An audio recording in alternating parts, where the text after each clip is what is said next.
Hello friends, इस channel में आपका स्वागत है। आज हम पर्यटन भूगोल के बारे में बात करेंगे और पीजी का सेमेस्टर 4 से टूरिज्म एंड ट्रांसपोर्ट का आगे भी वीडियो आपको देते रहेंगे। ये हमारा टूरिज्म एंड ट्रांसपोर्ट का फर्स्ट वीडियो है।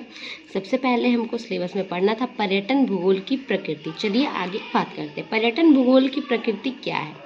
पर्यटन भूगोल जो है वो मानव भूगोल की एक मुख्य शाखा है, जिसमें पृथ्वी की सतह पर प्राकृतिक तथा सांस्कृतिक विविधताओं का अवलोकन सही क्रमबद्ध तथा वैज्ञानिक विधि से ज्ञानवर्धन, वातावरण परिवर्तन, सांस्कृतिक आमोद प्रमोद एवं स्वास्थ्य लाभ प्राप्त आदि तथ्यों का अध्ययन किया जाता है। जैसे पर्यटन भूगोल में हम किसका अध्ययन करते हैं? पृथ्वी की सतह पर प्राकृतिक और सांस्कृतिक विविधताओं का अवलोकन सही क्रमबद्ध और वैज्ञानिक विधि से ज्ञानवर्धन, वातावरण परिवर्तन, आमोद प्रमोद, स्वास्थ्य लाभ प्राप्त आदि तथ्यों का अध्ययन करते हैं। वर्तमान में जो पर्यटन भूगोल है, जिसको टूरिज्म ज्योग्राफी कहते हैं, वो भौतिक विज्ञान तथा सामाजिक विज्ञान दोनों का समावेश यानी दोनों को जोड़कर बना है टूरिज्म ज्योग्राफी, भौतिक विज्ञान और सामाजिक विज्ञान।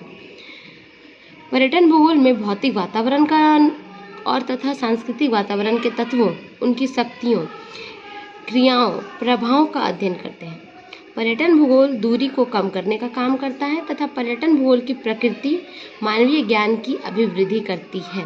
पर्यटन भूगोल की प्रकृति क्या है कि मानवीय ज्ञान की अभिवृद्धि करना, यानी मानव के ज्ञान को बढ़ाना। पर्यटन भूगोल मानव भूगोल का एक प्राचीनतम शाखा है, पहले ही बता चुके हैं। इसका बोध भूगोलवेताओं को अब हुआ है कि ये मानव भूगोल का ही एक शाखा है। दुनिया में अनेक विभिन्नताओं का अध्ययन हम इस भूगोल के माध्यम से करते हैं और इन्हीं विभिन्नताओं का आनंद लेने के लिए मानव घर से बाहर जाता है। वर्तमान में पर्यटन ने एक उद्योग का रूप ले लिया है। पर्यटन भी एक उद्योग के रूप में जाना जाने लगा है। यह पर्यटन भूगोल का व्यवहारिक पक्ष है जो युवा वर्ग के सपनों को साकार करता है। पर्यटन उद्योग विश्व में बहुत तीव्र गति से बढ़ रहा है तथा पर्यटन प्रबंधन में लोगों की अभिरुचि भी उसी प्रकार बढ़ रही है।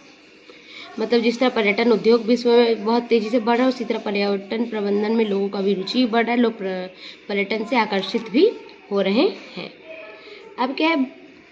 पर्यटन भूगोल की प्रकृति दार्शनिक और प्रत्यक्षवादी है, जो प्रादेशिक एवं क्रमबद्ध रीजनल और सिस्टमेटिक भूगोल में समाहित है। अब हम पढ़ेंगे पर्यटन की संकल्पना।